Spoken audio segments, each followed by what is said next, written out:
একদিকে আভিজাত্যের দম্ভ আর সমাজের কঠিন শিকল, অন্যদিকে এক নিঃস্ব ড্রাইভারের পাহাড় সমান আত্মসম্মান। যেখানে সামান্য এক গ্লাস পানি সরাসরি হাতে দেওয়াকেও অপরাধ মনে করা হয়, সেখানে এক ঝড়ের রাতে ঘটে গেল অবিশ্বাস্য এক ঘটনা। অফিসের নোংরা রাজনীতি আর সমাজের বিষাক্ত কানাঘুষোর মুখে কি টিকে থাকবে মল্লির সততা, নাকি বৈদেহীকে হার মানতে হবে লোকলজ্জার কাছে? আভিজাত্য আর মনুষ্যত্বের এই লড়াইয়ে শেষ পর্যন্ত জয় কার হবে? আজ শুনুন এক হৃদয়স্পর্শী গল্প, যা আপনার দেখার দৃষ্টিভঙ্গি বদলে দেবে চিরতরে। ২০২৩ সালের আগস্টের শেষ দিককার কথা।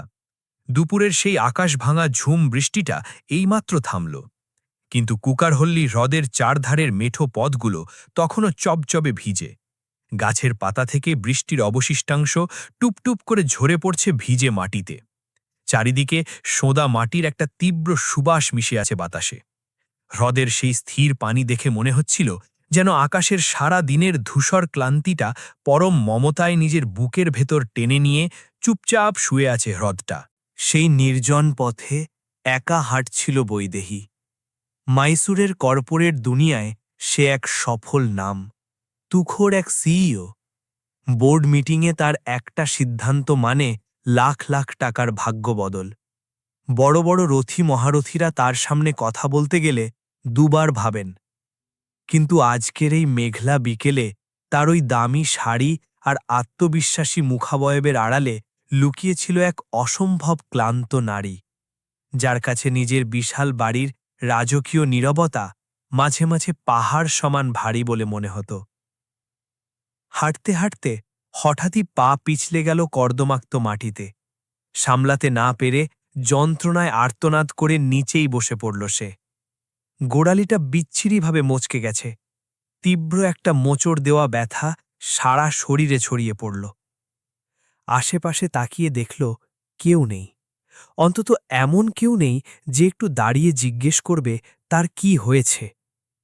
ঠিক সেই সময় দূর থেকে একটা অস্পষ্ট অবয়ব এগিয়ে আসতে দেখা গেল।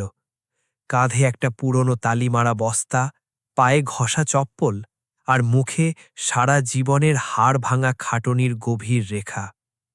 লোকটা মল্লিকার্জুন ঘোড়া, সবাই তাকে মল্লি বলেই চেনে। মল্লি বৈদেহীকে ওভাবে পড়ে থাকতে দেখে থমকে দাঁড়াল। এক মুহূর্তের জন্য হয়তো সে দ্বিধায় পড়েছিল, হয়তো নিজের চরম দারিদ্র্যের কথা ভেবে, কিংবা সমাজের তৈরি করা ওই অদৃশ্য দেওয়ালটার কথা চিন্তা করে।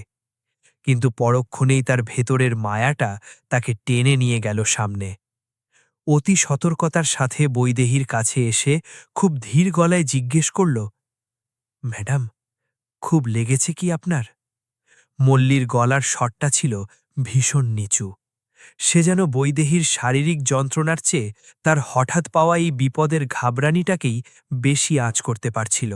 বৈদেহী যন্ত্রণাকাতর চোখে মুখ তুলে তাকাল। তার সামনে দাঁড়িয়ে থাকা এই লোকটা ঠিক তেমন কেউ নয় যার কাছ থেকে সাহায্য নিতে সে অভ্যস্ত। মল্লির গায়ে কোনো ঝকঝকে ইউনিফর্ম নেই, নেই কোনো পদমর্যাদার ব্যাজ। তাকে দেখে কোনো নামী হাসপাতালের কর্মচারী বলেও মনে হয় না। বৃষ্টির ছাটে তার কাঁধের ওই পুরনো বস্তাটা ভিজে সপসপ করছে, আর পায়ের চটির ধারগুলো কাদা মাখা। তবুও সেই মুহূর্তে ওই জীর্ণ মানুষটার চোখের ভেতরে বৈদেহী এমন কিছু একটা দেখতে পেল যা তার ১,০০০ কোটি টাকার সাম্রাজ্যেও কোনোদিন খুঁজে পায়নি। বৈদেহীর মনের ভেতরে তখন অনেকগুলো স্বর একসাথে চিৎকার করছিল। অচেনা মানুষকে বিশ্বাস করো না, একা জায়গায় কাউকে কাছে ঘেঁষতে দিও না, লোকে দেখলে কি ভাববে। কে জানে এই লোকটা আসলে কেমন? কিন্তু শরীরের তীব্র যন্ত্রণা মাঝে মধ্যে মানুষের আকাশ ছোঁয়া অহংকারকেও টেনে মাটিতে নামিয়ে আনে। তার গোড়ালিতে এমন এক অদ্ভুত মোচড় দেওয়া ব্যথা উঠছিল যে সে চাইলেও উঠে দাঁড়াতে পারছিল না। পাশের ভেজা ঘাসগুলো ধরে সে ওঠার চেষ্টা করল একবার, কিন্তু হাত পিছলে গেল। মল্লি লোকটা পা বাড়াতে গিয়েও কেন জানি থেমে গেল। সে হুট করে হাত বাড়িয়ে দেয়নি, বরং একটা নির্দিষ্ট দূরত্ব বজায় রেখে দাঁড়িয়ে রইল। তার চোখে মুখে চিন্তার ছাপ ছিল স্পষ্ট, কিন্তু কোনো তাড়াহুড়ো ছিল না। ম্যাডাম, সে আবার নরম স্বরে বলল, আমি আপনাকে না ছুঁয়েও সাহায্য করতে পারি। শুধু বলুন ব্যথাটা ঠিক কোথায় বেশি। শহরের নামি দামি লোকেদের ভিড়ে বড় হওয়া বৈদেহীর কানে এই কথাটা যেমন একটু অবাক করল, তেমনি মনটাকেও ছুঁয়ে গেল। এই শহরের মানুষ না চাইতেই কত পরামর্শ দেয়, না বুঝেই বড় বড় সিদ্ধান্ত শুনিয়ে দেয়। অথচ এই লোকটা, যাকে হয়তো দুনিয়ার নাম ধরাও প্রয়োজন মনে করে না, সে সাহায্য করার জন্য তার অনুমতির অপেক্ষা করছে। বৈদেহী ঠোঁট কামড়ে নিজের ডান গোড়ালিটা ইশারা করল। এখানে পা মোচড়ে গেছে, আমি দাঁড়াতে পারছি না।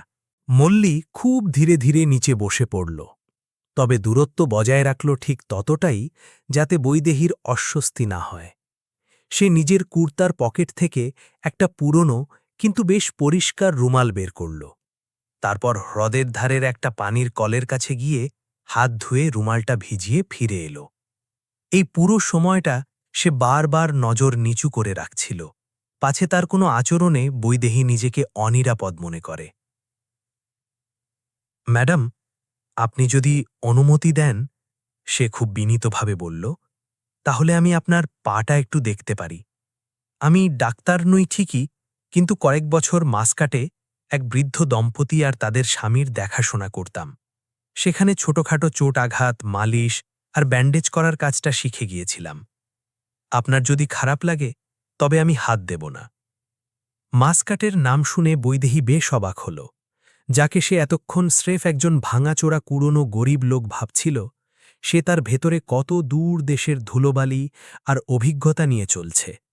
মাসকাটের সেই নিঃসঙ্গ রাত, বৃদ্ধ মানুষের সেবা, তবুও মল্লীর গলায় কোনো দম্ভ নেই।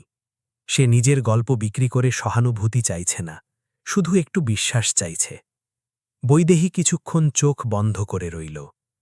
ওই বৃষ্টি, পায়ের যন্ত্রণা আর সামনে বসাই মানুষটার নীরব উপস্থিতি তার ভেতরের কাঠিন্যকে মোমের মতো গলিয়ে দিচ্ছিল। সে নিচু স্বরে বলল, ঠিক আছে, তবে একটু সাবধানে। মল্লী মাথা নিচু করে বলল, জি ম্যাডাম। সে আলতো করে শাড়ির কিনারাটা গোড়ালির অপর থেকে একটু সরাতে বলল, নিজে কিন্তু একবারও হাত লাগাল না। বৈদেহী নিজে যখন পাটা একটু আলগা করল, মল্লী খুব সাবধানে ফোলা জায়গাটা দেখল। লোকটার হাতের তালুগুলো ছিল হাড় ভাঙা খাটুনিতে বেশ খসখসে, কিন্তু তার স্পর্শ ছিল ততটাই সযত্ন, যেমনটা কোনো পুরনো মন্দিরের টিমটিমে প্রদীপের সামনে আমরা আলতো করে হাত রাখি। সে কোথাও বাড়তি চাপ দিল না, শুধু হালকা ছুঁয়ে জিজ্ঞেস করল, এখানেই কি বেশি ব্যথা? বৈদেহী শুধু মাথা নেড়ে সায় দিল। মল্লী ভিজে রুমালটা দিয়ে গোড়ালি পরিষ্কার করে খুব সাবধানে মালিশ শুরু করল। ঠিক তখনই বাতাসটা আবার ঠান্ডা হয়ে এলো। গাছের পাতাগুলো থরথর করে কাঁপল, আর বৃষ্টির সূক্ষ্ম ফোঁটা আবার ঝরতে শুরু করল। হ্রদের ওপর কুয়াশার একটা পাতলা চাদর যেন কেউ বিছিয়ে দিল। দূর থেকে একটা পাখির ডাক ভেসে এলো। তারপর চারদিক একদম চুপচাপ। বৈদেহী খেয়াল করল, তার দমবন্ধ করা নিঃশ্বাসটা আগের চেয়ে অনেক সহজ হয়ে এসেছে। ব্যথা এখনও আছে, কিন্তু সেই কামড়টা যেন কমে আসছে। মল্লী কোনো কথা বলছিল না, সে নিবিষ্ট মনে নিজের কাজ করছিল, যেন কারো ব্যথা কমানো কোনো দয়া নয়, বরং মানুষ হওয়ার সাধারণ একটা দায়িত্ব। বৈদেহী প্রথমবার লোকটার হাত দুটো দিকে ভালো করে তাকাল। সেই হাতগুলো দেখতে মোটেও সুন্দর বা মসৃণ ছিল না। নখের কোনায় কালো রেখা জমেছিল, তালুতে ছিল হাড় ভাঙা খাটনির জেরে পড়ে যাওয়া কড়া আর অসংখ্য ফাটল। আঙুলের দাগগুলোই বলে দিচ্ছিল যে এই মানুষটার জীবনে কোনোদিন আরাম আয়েশ ছিল না, অথচ সেই অগোছালো হাতগুলোতেই এক অদ্ভুত নির্ভরযোগ্যতা ছিল। বৈদেহীর মনে হল, কি আশ্চর্য এই পৃথিবী, যে হাতগুলো হয়তো সারাদিন ডাস্টবিন থেকে প্লাস্টিকের বোতল বা আবর্জনা কোড়ায়, সেই হাতগুলোই আজ তার যন্ত্রণাকে এত সম্মানের সাথে ছুঁয়ে দিচ্ছে। অথচ যাদের হাত সবসময় ঝকঝকে থাকে, তাদের অনেকের মনেই কত ময়লা জমে থাকে। এখন কি একটু ভালো লাগছে? মল্লী খুব নিচু স্বরে জিজ্ঞাসা করল। বৈদেহী ধীরে ধীরে পা নাড়ানোর চেষ্টা করল। ব্যথাটা চঞ্চিনিয়ে উঠল ঠিকই, কিন্তু আগের মতো সেই তীব্রতা এখন আর নেই। সে অবাক হয়ে মল্লীর দিকে তাকিয়ে বলল, হ্যাঁ, অনেকটা আরাম লাগছে। মল্লী শুধু ছোট করে বলল, এখনই দাঁড়ানোর জন্য তাড়াহুড়ো করবেন না, বৃষ্টির পর এই পথগুলো আরও বেশি পিছলে হয়ে যায়। মল্লীর এই সাধারণ যত্নটুকু বৈদেহীর মনের একদম গভীরে গিয়ে লাগল। সেই মুহূর্তে সে কোনো কোম্পানির বড় সিইও ছিল না, আর মল্লীও কোনো নগণ্য গরিব লোক ছিল না। একজন ছিল চোট পাওয়া অসহায় মানুষ, আর অন্যজন ছিল নিঃস্বার্থভাবে সাহায্য করতে এগিয়ে আসা এক সহমর্মী। মাঝখানে ঝিরিঝিরি বৃষ্টি পড়ছিল। বৈদেহীর কেন জানি মনে হল দুনিয়াটা হয়তো এখনো পুরোপুরি নিষ্ঠুর হয়ে যায়নি। কিছু মানুষ এখনো আছে যারা পকেটে কানাকড়ি না নিয়ে ঘুরলেও মনের দিক থেকে অনেক বেশি ধনী। কিছুক্ষণ পর বৈদেহীর শ্বাসপ্রশ্বাস যখন একটু স্বাভাবিক হল, মল্লী তখন নিজের হাত সরিয়ে নিল। ভেজা রুমালটা ভাঁজ করে নিজের তালুতে রাখতে রাখতে খুব বিনীতভাবে বলল, ম্যাডাম, এবার খুব সাবধানে উঠে দাঁড়ানোর চেষ্টা করুন। যদি ব্যথা বেশি লাগে তবে জোর করবেন না, আবার বসে পড়বেন। অত তাড়াহুড়ো করার দরকার নেই। তার গলার স্বরে কোনো হুকুম ছিল না, ছিল এমন এক মায়া যার পেছনে কোনো স্বার্থ বা সম্পর্কের দায় নেই। বৈদেহী পাশের নিচু পাথরের দেওয়ালটা শক্ত করে ধরল। প্রথমে হাঁটু ভাঁজ করে ধীরে ধীরে পা মাটিতে রাখল সে। গোড়ালিতে একবার হালকা টান লাগল, তবে সেই শরীর কাঁপানো যন্ত্রণাটা এখন আর নেই। সে এক পা এগোল, তারপর দ্বিতীয় পা। মল্লী একটু দূরে সরে দাঁড়িয়েছিল, দুহাত জোড়ো করে এমনভাবে দাঁড়িয়েছিল যাতে বৈদেহী ডাকলেই সে সাহায্য করতে পারে, আবার একই সাথে যেন বৈদেহীর ব্যক্তিগত পরিসর বা মর্যাদার সীমাটাও অতিক্রম না হয়। বৈদেহী মল্লীর দিকে তাকাল। এবার তার মনের ভেতর এক অদ্ভুত শ্রদ্ধাবোধ জেগে উঠল। এটা দয়া নয়, দয়া মানুষ সবসময় ওপর থেকে নিচে দেখায়, কিন্তু এই শ্রদ্ধাটা ছিল সমান সমান মানুষের প্রতি মানুষের। আমার গাড়িটা পার্কিং লটে রাখা আছে, সে ধীর গলায় বলল, কিন্তু মনে হচ্ছে একা অতটা পথ যেতে পারব না। মল্লী এক পা এগিয়ে এসে জিজ্ঞাসা করল, আপনি যদি ঠিক মনে করেন তবে আমি আপনাকে রাস্তাটা পার করে দিতে পারি, আমি একটু দূর থেকেই থাকব। বৈদেহী আলতো করে মাথা নাড়ল। মল্লী তার হাত বাড়িয়ে দিল, কিন্তু এমন এক দূরত্ব রেখে যাতে বৈদেহীর নিজের ইচ্ছেটা বজায় থাকে। বৈদেহী মল্লীর হাতের ওপর ভর দিল এবং দুজনে মিলে ধীর পায়ে সেই ভেজা পথে হাঁটতে শুরু করল। বৃষ্টি ততক্ষণে একদম থেমে গেছে। ভেজা মাটিতে গাছের ঝরা পাতাগুলো লেপ্টে ছিল। রাস্তার ছোট ছোট গর্তে জমা পানিতে গাছের কম্পমান ছায়াগুলো তখন কাঁপছিল। হ্রদের ধারে বসে থাকা দুজন বৃদ্ধ মানুষ এক দৃষ্টে তাদের দিকে তাকিয়ে রইল। একটু দূরে ট্র্যাকস্যুট পরা তিনজন লোক নিজেদের মধ্যে নিচু স্বরে কিছু একটা ফিসফিস করছিল। কথাগুলো ঠিক পরিষ্কার না হলেও তাদের ভঙ্গি দেখে বৈদেহী ঠিকই চিনে নিল, এই সেই চেনা ভঙ্গি যা সমাজ সবসময় গরিব মানুষদের জন্য তুলে রাখে, যেন তারা সাধারণ কোনো মানুষ নয়, বরং পথের কোনো আপদ বা অসুবিধা মাত্র। মল্লীও বোধহয় সেই ফিসফিসানি শুনতে পেয়েছিল, কিন্তু তার চেহারায় কোনো ভাবান্তর হল না। সে শুধু নিজের নজরটা রাস্তার উপর নিবদ্ধ রেখে শান্তভাবে হাঁটতে লাগল। বৈদেহীর মনের ভেতর একটা তীব্র জ্বালা অনুভব করল। এবার সেটা গোড়ালির ব্যথার জন্য নয়। এতগুলো বছর সে বড় বড় বোর্ড রুমে কাটিয়েছে, যেখানে মানুষ খুব মেপে মেপে কথা বলে। কারো সম্মান ধুলোয় মিশিয়ে দিতে হলে হাসির আড়ালে তারা ধারালো ছুরি লুকিয়ে রাখে।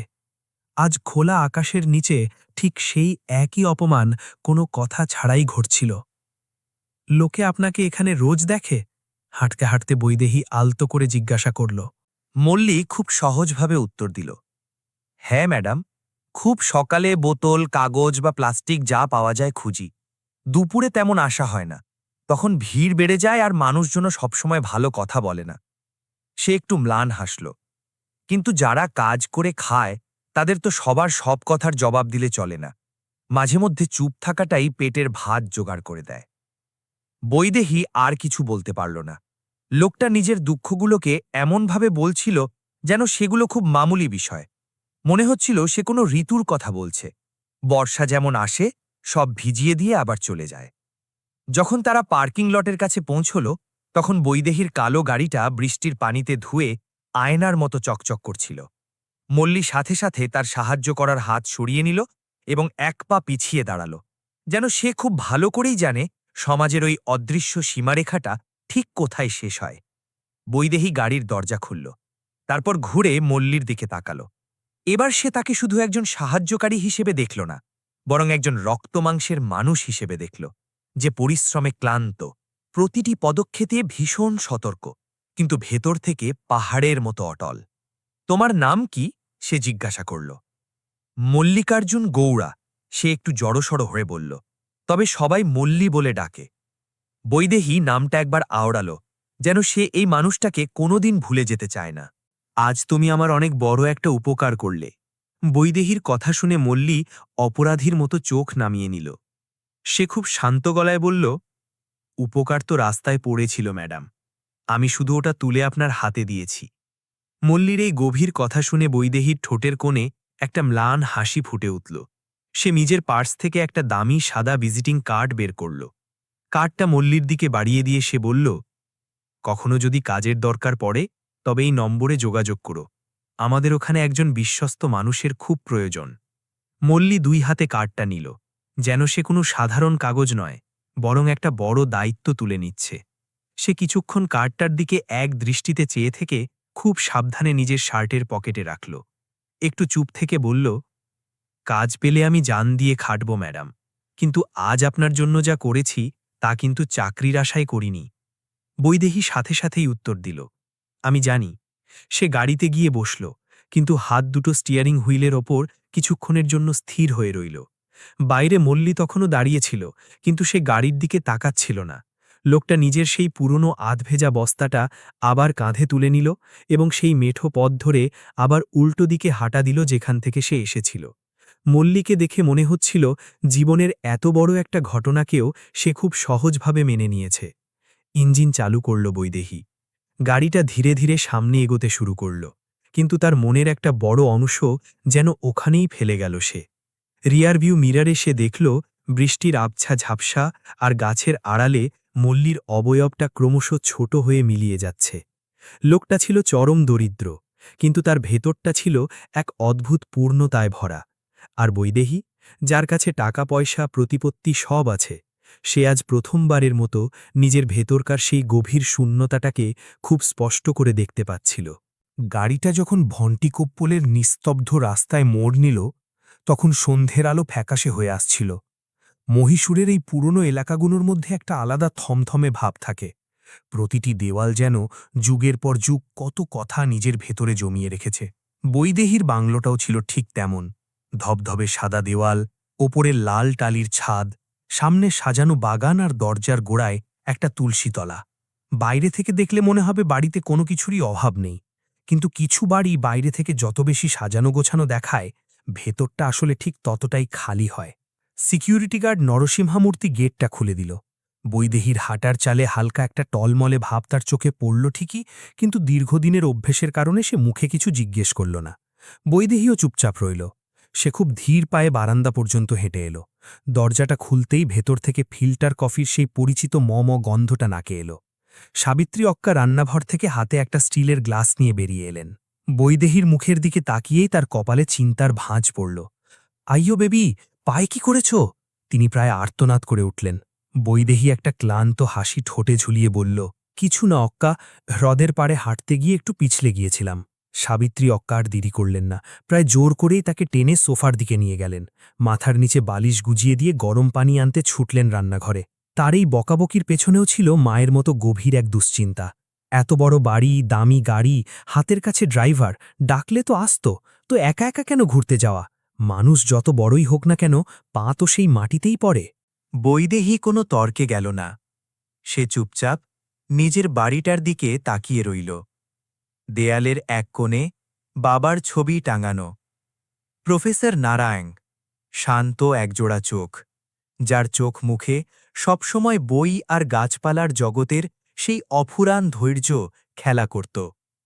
বাবা চলে যাওয়ার পর থেকেই এই বাড়ির সব কলরব যেন হঠাৎ করেই স্তব্ধ হয়ে গেছে। একসময় এই বসার ঘরে তার বাবার সেই ধীর হাসির শব্দ অনুরণিত হতো, মায়ের পূজার ঘণ্টার আওয়াজ ভেসে আসত। এখন সবকিছুই খুব পরিষ্কার, একদম পরিপাটি, কিন্তু জীবনের সেই চেনা উষ্ণতাটা কোথাও যেন একদম হারিয়ে গেছে। রাত গভীর হলে সাবিত্রী অগাধ হলুদ মেশানো দুধ দিয়ে গেলেন। নিজের হাতে গোড়ালিতে একটা ভেষজ প্রলেপ লাগিয়ে দিলেন। বৈদেহী যন্ত্রের মতো মাথা নাড়ল ঠিকই, কিন্তু তার মন তখন পড়েছিল অন্য কোথাও। সে বারবার ভাবছিল মল্লীর সেই মুখটার কথা। লোকটা কত সহজে বলে ফেলল যে আজকের এই সাহায্যটুকু সে কোনো চাকরির আশায় করেনি। ওই একটা কথার ভেতর যে আভিজাত্য ছিল তা যেন এই প্রাসাদে বড় হওয়া দামি ভাষার চেয়েও অনেক বেশি উঁচু। সেই রাতে বৈদেহী অনেকক্ষণ জানলার ধারে জেগে রইল। ঘরের বাতিগুলো নেভানো ছিল, শুধু রাস্তার ল্যাম্পপোস্টের আবঝার আলো জানলার কাজ গলে মেঝেতে এসে পড়েছিল। তার মনে হচ্ছিল জীবন তাকে উজাড় করে অনেক কিছু দিয়েছে, নাম, যশ, টাকা আর প্রতিপত্তি। কিন্তু আজ যখন সে যন্ত্রণায় মাঝ রাস্তায় ধুলোমাখা মাটিতে বসেছিল, তখন এই কোনো কিছুই তার উপকারে আসেনি। তাকে টেনে তুলতে আসেনি তার ব্যাংক ব্যালেন্স কিংবা পদের গরিমা। এগিয়ে এসেছিল কেবল এমন এক মানুষ যার কাছে দেওয়ার মতো হয়তো কিছুই ছিল না। ছিল কেবল কিছুটা সময়, একটুখানি যত্ন আর এক মুঠো সহমর্মিতা। পরদিন সকালে ডাক্তার লীলা সুব্রমণী এলেন। তিনি বৈদেহীর কলেজের পুরনো বন্ধু এবং মহীশূরের নামকরা ফিজিওথেরাপিস্ট। তিনি খুব সাবধানে গোড়ালিটা পরীক্ষা করলেন, কয়েক জায়গায় হালকা চাপ দিয়ে গম্ভীর মুখে বললেন, মচকানোটা বেশ ভালোই, তবে হাড়ের ক্ষতি হয়নি। যে লোকটা প্রথম প্রাথমিক চিকিৎসা দিয়েছে সে মোটেও তাড়াহুড়ো করেনি, এটা খুব ভালো হয়েছে। বৈদেহী এবার পুরো ঘটনাটা খুলে বলল। সেই হ্রদের ধারের বৃষ্টি, পিচ্ছিল পথ, মল্লির সেই সাবধানী ছোঁয়া, মাস্কটে কাজ করার অভিজ্ঞতা, আর সবশেষে তার সেই অমোঘ উক্তি, আজ যা করেছি তা চাকরির জন্য করিনি। লীলা চুপচাপ সব শুনলেন। তারপর চশমাটা খুলে টেবিলের ওপর রেখে খুব নরম গলায় বললেন, বৈদেহী, দুনিয়াতে ভালো মানুষ এখনও আছে, এই বিশ্বাসটা হারিও না। তবে একটা কথা মনে রেখো, মন যখন খুব একা থাকে তখন আমরা কারো ছোট্ট সাহায্যকেও ভাগ্যের ইশারা বলে ভুল করে বসি। বৈদেহী সরাসরি লীলার চোখের দিকে তাকাল। তুমি ঠিক কি বলতে চাইছ লীলা? লীলা বৈদেহীর হাতটা নিজের হাতের ভেতর নিয়ে বললেন, আমি শুধু এটুকুই বলছি, কৃতজ্ঞতা খুব সুন্দর একটা জিনিস, কিন্তু কৃতজ্ঞতা আর আবেগের ফাঁদে পা দেওয়ার মধ্যে একটা সূক্ষ্ম ফারাক আছে। তুমি যদি লোকটাকে সাহায্য করতেই চাও তবে সেটা তার যোগ্য সম্মান দিয়েই করো, নিজের একাকিত্ব দূর করার উপায় হিসেবে তাকে ব্যবহার করো না। লীলার এই কথাটা বৈদেহীর মনের গভীরে গিয়ে বিঁধল। সে তখনই আর ফোনটা হাতে নিল না। সেদিন সে অফিসেও গেল না। অফিসের ফাইলপত্র বাড়িতেই এলো, ফোনে একের পর এক কল আসতে থাকল, ল্যাপটপে ইমেলগুলো খুলে আবার বন্ধ হতে থাকল। কিন্তু তার মাথায় শুধু একটা প্রশ্নই ঘোরপাক খাচ্ছিল, সে কি সত্যিই মল্লিকে কাজ দিতে চায়, নাকি সেই সন্ধ্যের সেই মানবিক উষ্ণতাটাকে নিজের এই শূন্য বাড়িতে ধরে রাখতে চায়? পরের দুদিন সে নিজেকে খুব ভালো করে পরখ করল।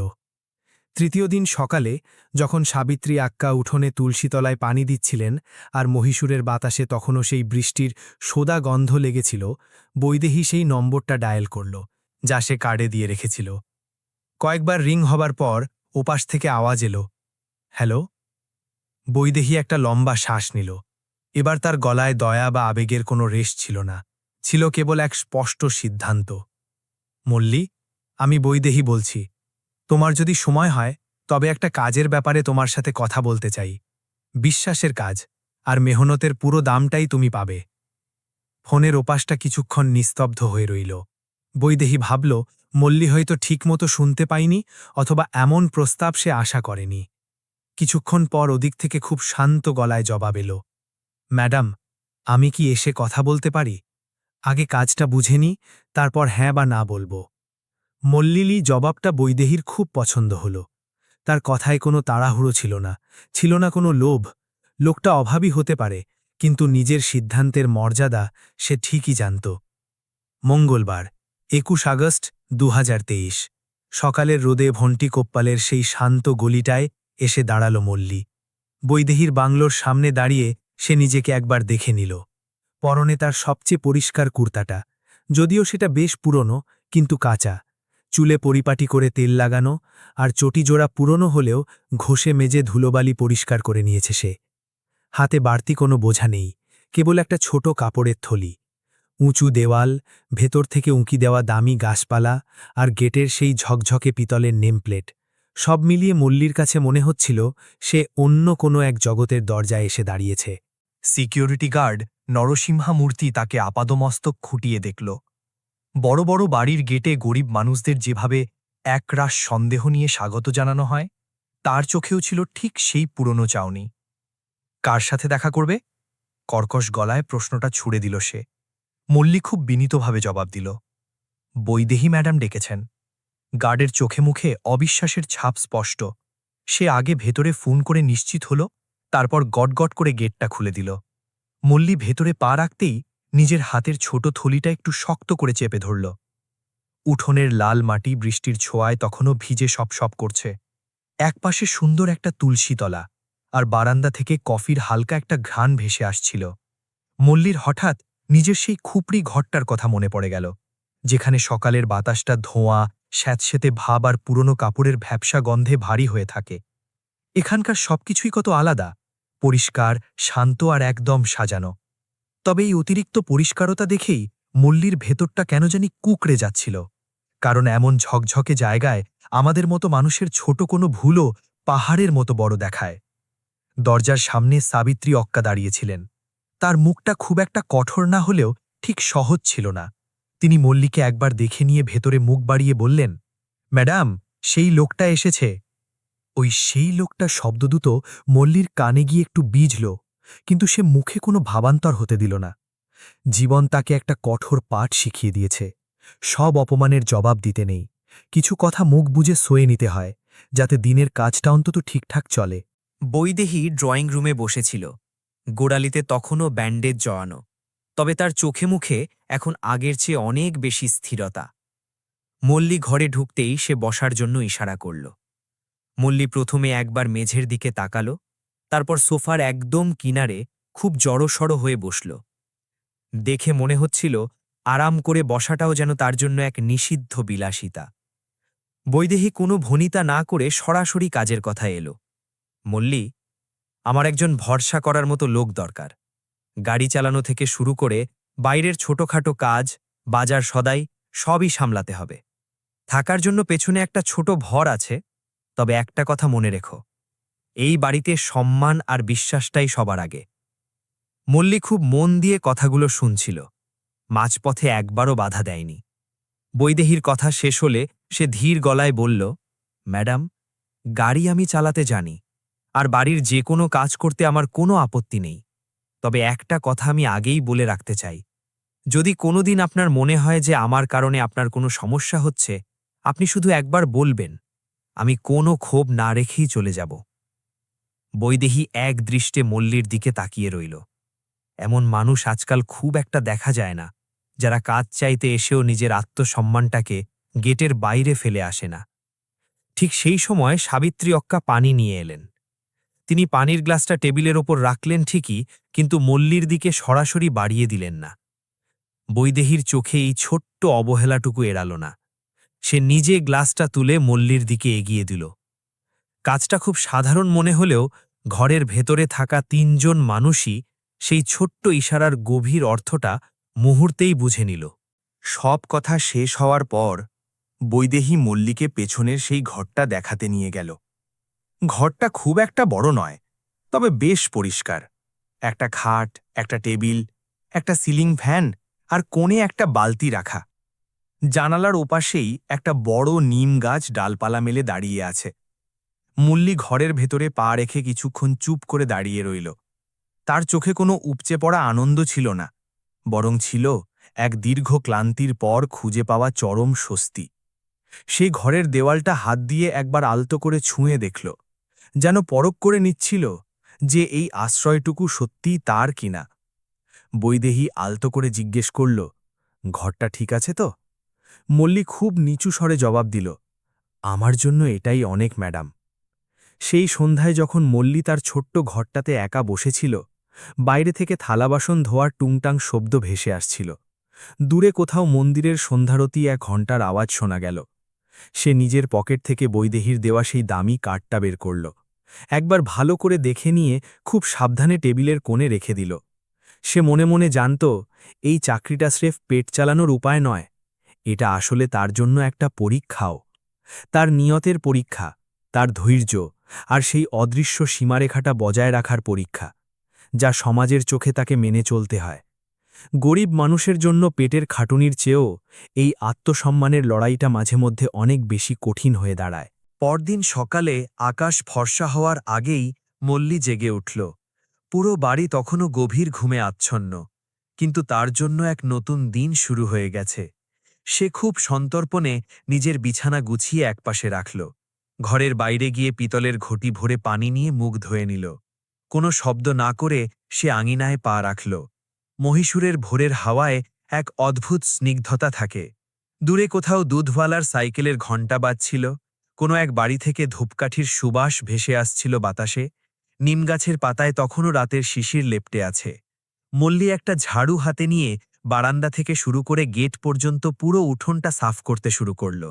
সে প্রতিটি কাজ এমন নিখুঁতভাবে করছিল যেন কেউ তাকে আড়াল থেকে নজর করছে, যদিও তখন সেখানে তাকে দেখার মতো কেউ ছিল না। উঠোন ঝাড়া শেষ করে সে গাড়ির দিকে মন দিল। কাজগুলো মুছল, টায়ার চেক করল, এমনকি সিটগুলোও ঝেড়ে নিল। তারপর ড্রাইভারের সিটে বসে স্টার্ট দেওয়ার আগে একবার দুহাত জোর করে মনে মনে প্রার্থনা করল। মল্লির কাছে এই গাড়ি চালানো মানে কেবল একটা মেশিন সামলানো নয়, এটা ছিল সেই বিশ্বাসের মর্যাদা রাখা যা বৈদেহী তার ওপর রেখেছিল। বৈদেহী যখন নিচে নামল, দেখল গাড়ি একদম তৈরি। ভেতরে পানির বোতল রাখা, আর পেছনের সিটে একটা হালকা নরম তোয়ালে রাখা আছে যাতে তার চোট পাওয়া পাটা একটু আরাম পায়। বৈদেহী মুখ ফুটে কিছু বলল না ঠিকই, কিন্তু তার শান্ত চোখের চাউনিতে একটা স্বীকৃতির ছাপ ছিল। সারাটা পথ মল্লি খুব একটা কথা বলল না। মহীশূরের রাস্তাগুলো সকালের রোদে ধীরে ধীরে ব্যস্ত হয়ে উঠছিল। রাস্তার ধারের দোকানগুলো থেকে গরম ইদ্রির ভাপ উঠছিল। স্কুলের বাচ্চারা পিঠে ব্যাগ নিয়ে দৌড়াদৌড়ি করছিল। বৈদেহী পেছনের সিটে বসে জানালার বাইরে উদাস মনে তাকিয়েছিল। এই নতুন নীরবতা তার কাছে কেমন জানি অচেনা লাগছিল, তবে তাতে কোনো অস্বস্তি ছিল না, বরং ছিল এক অদ্ভুত প্রশান্তি। মল্লির এই নীরবতার মাঝে কোনো জড়তা ছিল না। সে সেই সব মানুষদের মতো নয় যারা অন্যের কাছাকাছি হওয়ার জন্য সারাক্ষণ কথার খই ফোটায়। সে বরং নিজের কাজ দিয়েই নিজের জায়গাটা তৈরি করে নিচ্ছিল। বাড়ির ভেতর তার প্রতিটি পদক্ষেপ ছিল অত্যন্ত মাপা।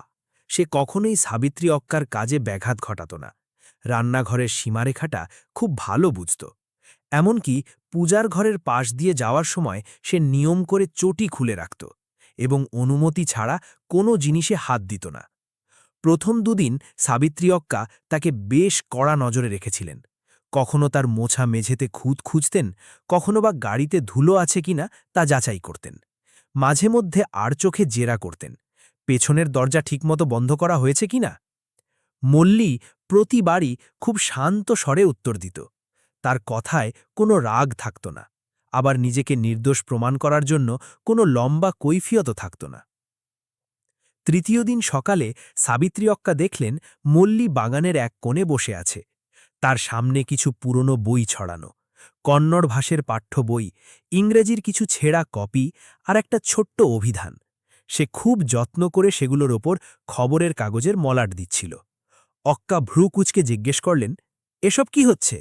বাড়ির জিনিসপত্র বাইরে নিয়ে যাওয়ার ফন্দি নাকি? মল্লী সাথে সাথে হাত থামিয়ে দিল। না না অক্কাফ, এগুলো আমি কুড়িয়ে পেয়েছিলাম, এখনও পড়ার মতো অবস্থায় আছে। দেবরাজা মার্কেটে চৈত্রা বলে একটা মেয়ে ফুল বিক্রি করে, ও খুব পড়তে চায়, তাই ওর জন্যই এগুলো গুছিয়ে রাখছিলাম। সাবিত্রী অক্কার মনের কঠোরতা মুহূর্তেই যেন একটু নরম হয়ে এলো। তুমি তাকে চেনো? মল্লী হালকা হেসে জবাব দিল। চিনব না কেন অক্কা? মেয়েটার মা মোগরা ফুল বেচে, কখনো সখনো আমাকে বেঁচে যাওয়া খাবার দিত। একদিন দেখলাম চৈত্রা ফুলের ঝুড়িতে আঙুল দিয়ে ইংরাজি অক্ষর লিখছে। সেই থেকেই যেখানে কোনো বই পাই যত্ন করে ওর জন্য তুলে রাখি। সাবিত্রী অক্কা কিছুক্ষণ নিস্তব্ধ হয়ে দাঁড়িয়ে রইলেন। তিনি বইগুলোর দিকে তাকালেন, তারপর মল্লীর দিকে। হয়তো আজ প্রথমবার তার মনে হল যে চরম দারিদ্র্যেও এই লোকটার ভেতরের মানবিক আলোটাকে নিভিয়ে দিতে পারেনি। সেদিন বিকেলে চা দেওয়ার সময় অক্কা গ্লাসটা আর আগের মতো দূরে টেবিলে না রেখে সরাসরি মল্লীর হাতে দিলেন। যাওয়ার সময় শুধু এটুকুই বললেন, গরম আছে, ধীরে খেও মল্লী অন্না।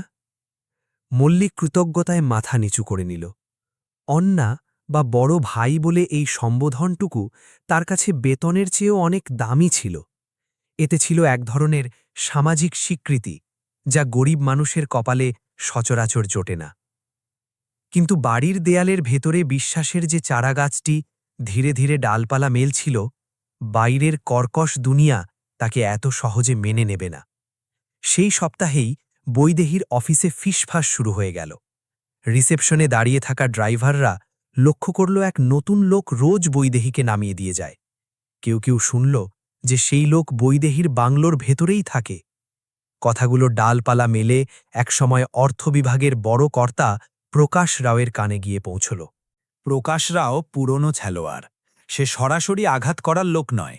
সে হাসি মুখে কথা বলত, ফাইলের আড়ালে জটিল প্রশ্ন লুকিয়ে রাখত, আর সুযোগ বুঝে সন্দেহের বীজ বুনে দিত।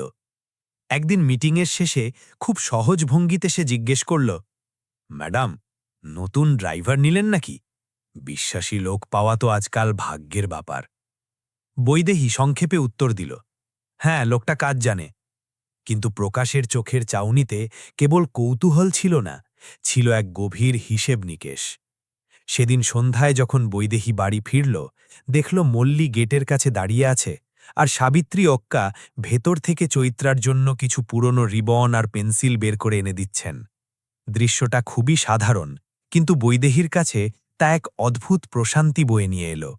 তার মনে হল অনেক বছর পর এই বাড়িতে কেউ একজন কোনো স্বার্থ ছাড়াই মায়ার বাঁধন তৈরি করছে। কিন্তু ঠিক সেই মুহূর্তেই তার অফিসে দেখা প্রকাশ রাওয়ের সেই ধূর্ত হাসিটা মনে পড়ে গেল।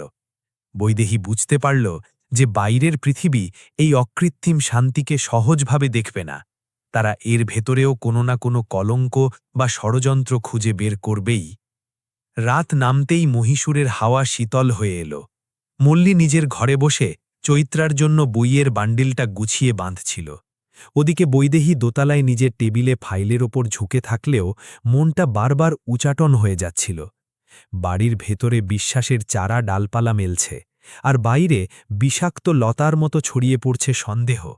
জীবনের এটাই হয়তো সবচেয়ে কঠিন সময়, যখন সত্য খুঁড়িয়ে চলে আর গুজব ডানা মেলে উঠতে শুরু করে। সেপ্টেম্বর মাসটা শেষের পথে। বাতাসে এখন দশেরা উৎসবের আগাম আভাস। গোটা শহরের রং বদলাতে শুরু করেছে। মহীশূরের উৎসবের আমেজ এখন দেবরাজা মার্কেটে ফুলের ঝুড়িগুলো উপচে পড়ছে। কলার পাতা, নারকেল, হলুদ আর সিঁদুরের ছোট ছোট পুটুলি দোকানের সামনে থরে থরে সাজানো। সন্ধ্যা হতেই রাস্তায় বৈদ্যুতিক আলোর ঝালরগুলো পরীক্ষা করে নেওয়া হচ্ছে। চামুন্ডি হিলসের দিকে তাকিয়ে মানুষ আসন্ন উৎসবের দিন গুনছে। কিন্তু বৈদেহীর মনে কোনো উৎসবের আমেজ নেই। মহীশূর যখন আলোর উৎসবে মাতার প্রস্তুতি নিচ্ছে, বৈদেহীর জীবনে তখন প্রশ্নের ছায়াগুলো ক্রমেই দীর্ঘতর হচ্ছে। অফিসের পরিবেশ এখন আর আগের মতো স্বাভাবিক নেই। যে কথাগুলো আগে হালকা কৌতূহল হিসেবে শুরু হয়েছিল, সেগুলো এখন আর চোখে তাকানো আর কানাঘুষোয় রূপ নিয়েছে। বৈদেহী মিটিং রুমে ঢুকলে কিছু মুখ হঠাৎ করেই ফাইলের আড়ালে লুকিয়ে পড়ে। কেউ সরাসরি কিছু বলছে না ঠিকই, কিন্তু বাতাসে একটা অব্যক্ত কুৎসা যেন সারাক্ষণ ভাসছে। মল্লী নিয়ম মেনেই নিচে গাড়ি নিয়ে দাঁড়িয়ে থাকে। নিজের গণ্ডি সে কখনোই পার হয় না। কিন্তু এখন মানুষ তাকে কেবল একজন ড্রাইভার হিসেবে দেখছে না। সমাজ যেন কোনো দরিদ্র মানুষের নির্ভেজাল সততাকে সহজে বিশ্বাস করতে পারে না। প্রতিটি ভালো কাজের পেছনে তারা কোনো না কোনো গোপন উদ্দেশ্য খুঁজতে চায়। একদিন প্রকাশরাও খুব মেপে মেপে কথাগুলো তুলল। মুখে সেই চিরচেনা হাসি, কিন্তু তাতে কোনো আন্তরিকতা নেই। সে বলল, ম্যাডাম, এই মুহূর্তে কোম্পানির ভাবমূর্তি আমাদের কাছে খুব গুরুত্বপূর্ণ। আমরা ঘরোয়া খাবার আর ঐতিহ্যবাহী পণ্য সরাসরি পরিবারগুলোর কাছে পৌঁছে দিই। তাই সাধারণ মানুষ আমাদের নেতৃত্বের কাছ থেকে একটা নির্দিষ্ট মর্যাদাপূর্ণ আচরণ আশা করে। কথাসমূহ ঘুরিয়ে বলা হলেও লক্ষ্য ছিল স্পষ্ট। ঘরের অন্য দুই সদস্য চুপচাপ মাথা নেড়ে সায় দিল। বৈদেহী টেবিলের ওপর আঙুল রেখে স্থির গলায় জিজ্ঞেস করল, আপনি ঠিক কোন মর্যাদার কথা বলছেন প্রকাশ? প্রকাশ সাথে সাথে উত্তর দিল না।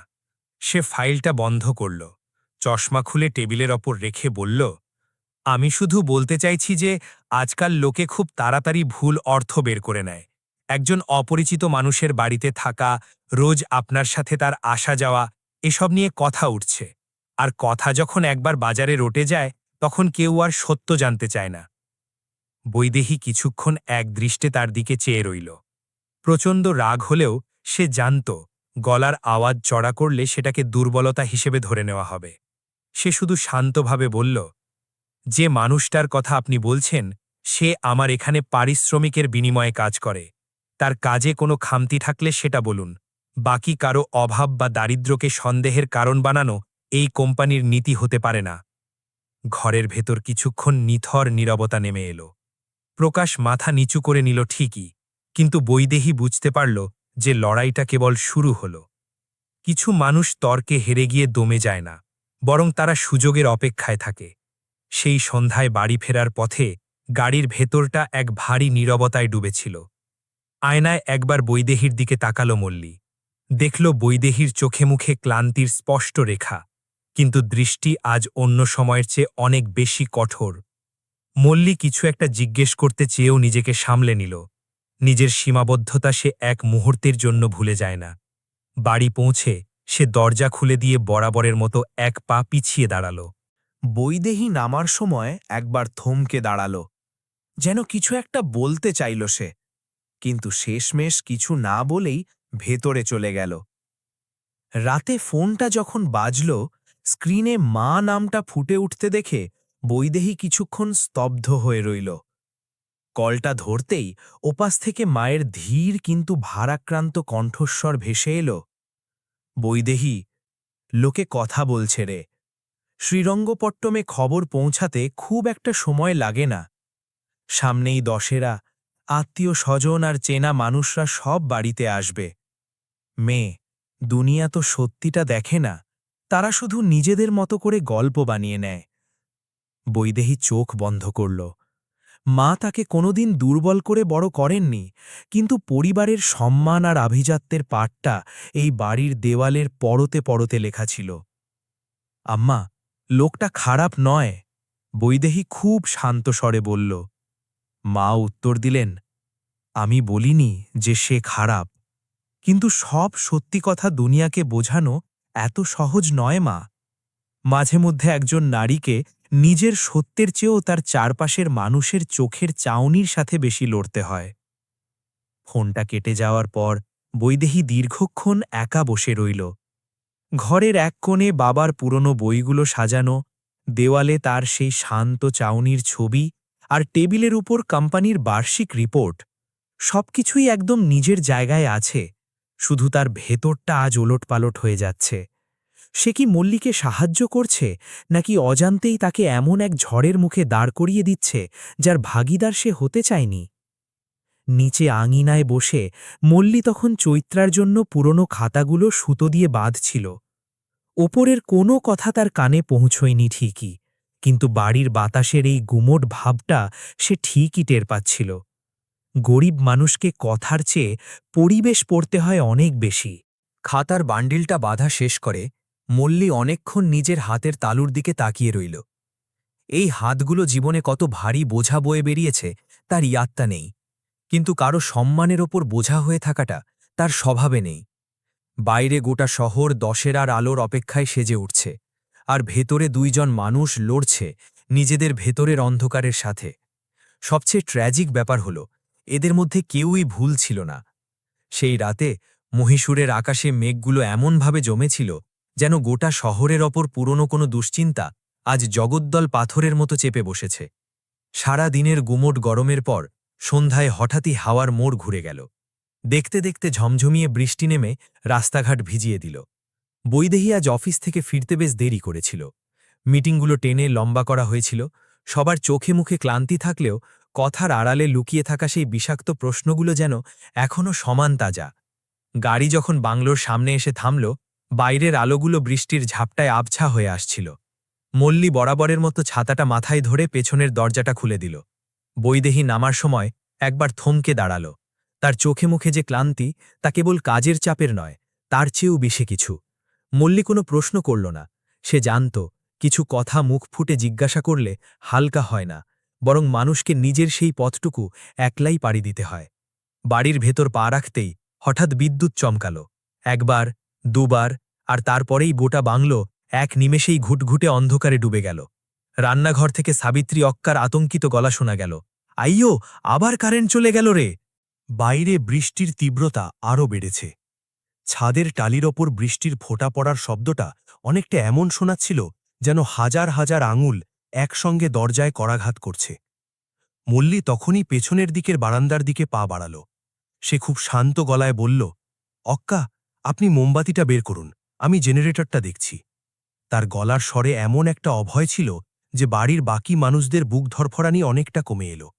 সে হাতে একটা টর্চ নিয়ে বারান্দার দিকে এগোতেই গেটের কাছে হালকা শোরগোল কানে এল।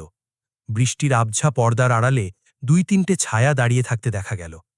প্রথম দেখায় মনে হচ্ছিল কেউ হয়তো রাস্তা চিনতে এসেছে, কিন্তু তারপরেই একটা মোবাইলের ফ্ল্যাশ জ্বলে উঠল। মল্লীর পা থমকে গেল। সে চোখ সরু করে দেখল কেউ একজন গেটের গ্রিলের একদম কাছে মোবাইল ফোনটা উঁচিয়ে ধরেছে, যেন ভেতরকার কোনো ভিডিও করার চেষ্টা চলছে।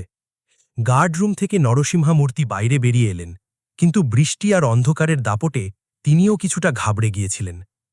কে ওখানে বলে তিনি একটা হাঁক দিলেন। বাইরে থেকে জবাব এলো, আরে না, শুধু রাস্তা জিজ্ঞেস করছিলাম। তা ভেতর কি ম্যাডাম আছেন? কণ্ঠস্বরে রাস্তা চেনার আকুতি ছিল না, বরং ছিল এক ধরনের নোংরা কৌতূহল আর বেয়াদবির সুর। বৈদেহী ততক্ষণে বারান্দায় চলে এসেছে। সাবিত্রী অক্কা পেছন থেকে তার হাত শক্ত করে ধরে বললেন, বেবি, তুমি একদম বাইরে যেও না। মল্লী এক মুহূর্তের জন্য বৈদেহীর চোখের দিকে তাকাল। সেই দৃষ্টিতে আদেশ ছিল না, ভয়ও ছিল না, ছিল শুধু এক নিঃশব্দ অনুরোধ, যাতে বৈদেহী ভেতরেই থাকে। তারপর সে নরসিংহাকে উদ্দেশ্য করে বলল, মূর্তিঅন্না, ছোট গেটটা বন্ধ করুন। অক্কা, আপনি ভেতরে গিয়ে ফোনটা হাতের কাছে রাখুন, দরকার হলে পাড়ার সেক্রেটারিকে একটা কল দিয়ে দেবেন। মল্লী নিজেই গেটের দিকে এগিয়ে গেল, কিন্তু তার চলাফেরাই ছিল যথেষ্ট সতর্কতা। সে হাতে কোনো লাঠি নিল না, গলার স্বরও চোড়াল না, শুধু হাতের টর্চটার তীব্র আলো সরাসরি ওদের মোবাইলের ওপর ফেলল। আলো সইতে না পেরে বাইরে দাঁড়ানো লোকগুলো এক মুহূর্তের জন্য পিছু হটল। ভিডিও কেন বানাচ্ছেন? মল্লীর শান্ত প্রশ্ন। এক লোক হো হো করে হেসে উঠল। আরে ভাই, এত বড় বাড়ি, এত বড় ম্যাডাম, একটু দেখব না? তা তুমি কে, বাড়ির মালিক নাকি? লোকটার বাঁকা কথায় মল্লীর আত্মসম্মানে একটা সূক্ষ্ম চোট লাগল ঠিকই, কিন্তু সে সেটা বাইরে প্রকাশ পেতে দিল না। সে ধীরস্থিরভাবে জবাব দিল, আমি এখানে কাজ করি, আর মনে রাখবেন এই বাড়িটা আপনাদের তামাশা দেখার জায়গা নয়। খুব দরকার থাকলে কাল সকালে আসুন, নাম লিখে দেখার অনুমতি চান। এখন বৃষ্টি হচ্ছে, রাত হয়েছে, আর বাড়িতে মহিলারা আছেন, এটা আপনাদের বোঝার কথা। দ্বিতীয় লোকটা আবার ফোন তোলার চেষ্টা করতেই মল্লী টর্চের আলোটা আরও উঁচুতে ধরল, যাতে ক্যামেরার লেন্সে শুধু সাদা আলোর ঝিলিক পড়ে। এদিকে নরসিংহা সাহস সঞ্চয় করে গেটের তালাটা ভালো করে পরীক্ষা করে নিল। পাশের বাড়ির একটা জানালায় আলো জ্বলে উঠল, তারপর আরও একটা। বৃষ্টির শব্দ ছাপিয়ে পাড়ার নিস্তব্ধতা যেন নড়ে উঠছিল। বাইরে থেকে একটা লোক গজগজ করতে করতে বলল, খুব তো ইজ্জতদার সেজেছ, কাল সবাই সব জেনে যাবে। মল্লী একটা গভীর শ্বাস নিল, বিড়বিড় করে নিজেকেই যেন শোনাল, সত্যি কালকের দিনের আলোতে বেরোতে ভয় পায় না, কিন্তু মিথ্যে যদি রাতে আসে তবে বুঝতে হবে তার মুখ দেখানোর সাহস নেই। কিছুক্ষণ গুমোট নীরবতা ঝুলে রইল গেটের মুখে। তারপর লোকগুলো ধীরে ধীরে বৃষ্টির কুয়াশার মাঝে মিলিয়ে গেল। কোনো বড় গণ্ডগোল হল না, হাতাহাতিও হল না, কিন্তু ওই সামান্য সময় বাড়ির ভেতর যে ভয়ের ছায়া ঢুকে পড়েছিল তা চট করে মুছে গেল না। মল্লী গেটের কুণ্ডিজা আরও একবার পরখ করে পেছনে ঘুরল। বৈদেহী তখনও বারান্দায় স্থির দাঁড়িয়ে। মোমবাতির কাপা কাপা আলো তার মুখে পড়ছিল। আজ প্রথমবার বৈদেহীর চোখে কেবল দুশ্চিন্তা নয়, মল্লীর জন্য এক গভীর শ্রদ্ধাবোধ ফুটে উঠল। তুমি ঠিক আছো তো? সে খুব নিচু স্বরে জানতে চাইল। মল্লী বিনয়ে মাথা নিচু করে বলল, আমি ঠিক আছি ম্যাডাম, আপনি ভেতরে যান, এই বৃষ্টিতে বেশিক্ষণ দাঁড়ালে পা আবার টনটন করবে। বৈদেহী কিছু একটা বলতে চাইল, কিন্তু শব্দগুলো যেন গলায় এসে আটকে গেল। যে মানুষটাকে বাইরের দুনিয়া সন্দেহের চোখে দেখছিল, সেই লোকটাই আজ ঢাল হয়ে সবার সামনে দাঁড়িয়েছিল। কোনো আস্ফলন নেই, কোনো হিংসা নেই, এমনকি কোনো প্রতিদানের আশাও নেই। কিছুক্ষণ পর বিদ্যুৎ ফিরে এলো ঠিকই, কিন্তু বাড়ির চারপাশটা যেন আগের মতো চেনা লাগল না। সাবিত্রী অক্কা নিঃশব্দে পূজার ঘরে প্রদীপ জ্বালাতে চলে গেলেন। নরসিংহা মূর্তি গেটের কাছে দাঁড়িয়ে বারবার বাইরের অন্ধকারে উকি দিচ্ছিলেন, যেন নিজের পুরনো সন্দেহের জন্য তিনি মনে মনে লজ্জিত। রাত বাড়ল, বৃষ্টিও একসময় থেমে এলো। কিন্তু বৈদেহীর মনের ভেতর মল্লীর সেই স্থির কণ্ঠস্বর আর টর্চের তীব্র আলোটা বারবার ফিরে আসছিল। সে বুঝতে পারছিল এই দুনিয়া কারো ভালো গুণগুলো পরখ করার আগেই তাকে কলঙ্কিত করার জন্য মুখিয়ে থাকে। একজন মানুষের আসল পরীক্ষা কেবল তার শক্তিতে নয়, বরং চরম অপমানের সামনেও সে নিজের মর্যাদা কতটা অটুট রাখতে পারে তাতেই প্রকাশ পায়। পরদিন সকালে বাইরের রাস্তাঘাট বৃষ্টির জলে ধোয়ামোছা থাকলেও বৈদেহীর মনের অস্বস্তিটা কাটল না। রাতের ঘটনাটা হয়তো খুব বড় কিছু ছিল না, কিন্তু মহীশূরের এই গলিপথগুলোতে কথা যত না জোরে হয় তার চেয়ে বেশি ছড়ায় ফিসফিসানিতে। নাস্তার টেবিলে কফি রাখা থাকলেও বৈদেহী তাতে চুমুক দিল না। সাবিত্রী অক্কা বারবার তার মুখের দিকে তাকাচ্ছিলেন, কিন্তু কিছু না বলে রান্নাঘরে ফিরে যাচ্ছিলেন। মল্লী যথারীতি নিজের কাজে ব্যস্ত ছিল, তবে আজ সে যেন আরও বেশি সাবধানে।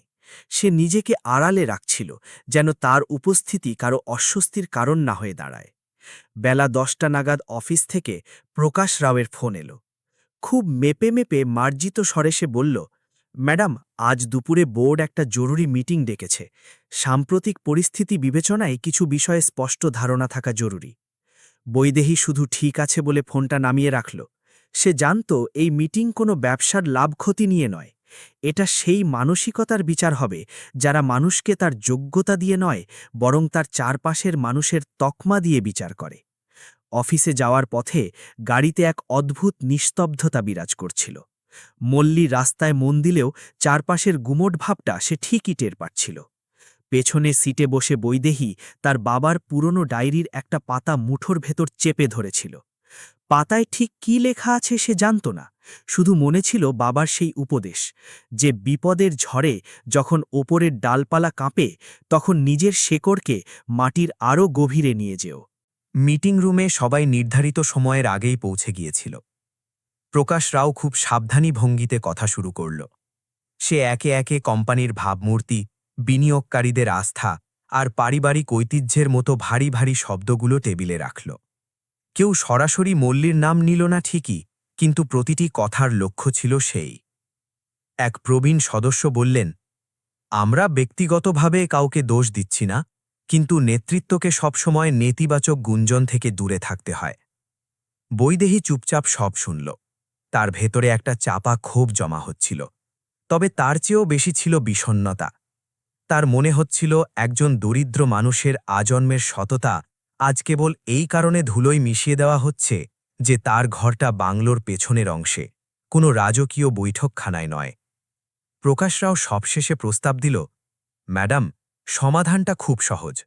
আপনি চাইলে লোকটাকে কিছু বাড়তি টাকা দিয়ে বিদায় করে দিতে পারেন। এতে সব কানাঘুষো এখানেই থেমে যাবে। পুরো ঘরে তখন পিন পতন নীরবতা। বৈদেহী খুব ধীর গতিতে নিজের ফাইলটা বন্ধ করল। তার শান্ত চাউনি এখন প্রকাশের দিকে স্থির। সে বুঝল আজ তাকে কেবল নিজের মর্যাদা নয়, এক নিঃস্ব মানুষের বিশ্বাসের মর্যাদাও রক্ষা করতে হবে। কথা তো থেমে যাবে, বৈদেহী শান্ত স্বরে বলল, নাকি আমাদের নিজেদের সুবিধের জায়গাটা বেঁচে যাবে? কেউ কোনো জবাব দিল না। ঘরের গুমোট নিস্তব্ধতা যেন আরও গাঢ় হল। বৈদেহী সবার চোখের দিকে তাকিয়ে আবার বলল, আপনারা সবাই কোম্পানির সম্মানের দোহাই দিচ্ছেন, কিন্তু সম্মান মানে শুধু গ্রাহকদের সামনে সাজিয়ে রাখা কোনো মেকি মুখোশ নয়। সম্মান মানে এটাও যে আমরা আমাদের চেয়ে দুর্বল অবস্থায় থাকা একজন মানুষের সাথে কেমন আচরণ করছি। যে লোকটা সততার সাথে কাজ করেছে তাকে কেবল বাজারের কিছু নোংরা গুজবের কারণে অপমান করে তাড়িয়ে দেওয়াটা অন্তত আমার কাছে সঠিক মনে হচ্ছে না। প্রকাশরাও তার সেই চেনা কুটিল হাসিটা হেসে বলল, ম্যাডাম, আবেগ আর শাসন দুটো কিন্তু সম্পূর্ণ আলাদা জিনিস। হ্যাঁ, বৈদেহী তড়িৎ উত্তর দিল, আর কাপুরুষতা আর বিচক্ষণতাও একদম আলাদা জিনিস। তার এই একটা বাক্যে পুরো মিটিং রুম যেন বরফ হয়ে গেল। বৈঠকটা কোনো চূড়ান্ত সিদ্ধান্ত ছাড়াই শেষ হল ঠিকই, কিন্তু বৈদেহী বুঝে গেল এরপর চাপ আরও 1000 গুণ বাড়বে। অফিস থেকে ফেরার সময় তার মনটা পাথরের মতো ভারী হয়েছিল। মল্লী গাড়ি থামিয়ে বরাবরের মতো দরজা খুলে দিল। সে হয়তো বৈদেহীর শুকনো মুখ দেখেই অনেক কিছু আঁচ করতে পেরেছিল, কিন্তু একটি প্রশ্নও করল না। এটাই ছিল তার চরিত্রের সবচেয়ে কঠিন কিন্তু সুন্দর বিনয়। সন্ধ্যায় বৈদেহী তার বাবার ঘরে গিয়ে বসল। বছরের পর বছর এই ঘরটা ঠিক একই রকম আছে। সেই পুরনো কাঠের আলমারি, গাছপালা নিয়ে লেখা দুষ্প্রাপ্য বইয়ের সংগ্রহ, কাঁচের জারে রাখা শুকনো পাতার নমুনা আর টেবিলের ওপর রাখা সেই পিতমের ছোট প্রদীপটা। সে ধুলোমাখা এক পুরনো বাক্স খুলে বাবার হাতে লেখা কিছু চিঠি বের করল। কাগজগুলো হলদেটে হয়ে গেছে, কিন্তু প্রতিটি অক্ষর আজও জীবন্ত।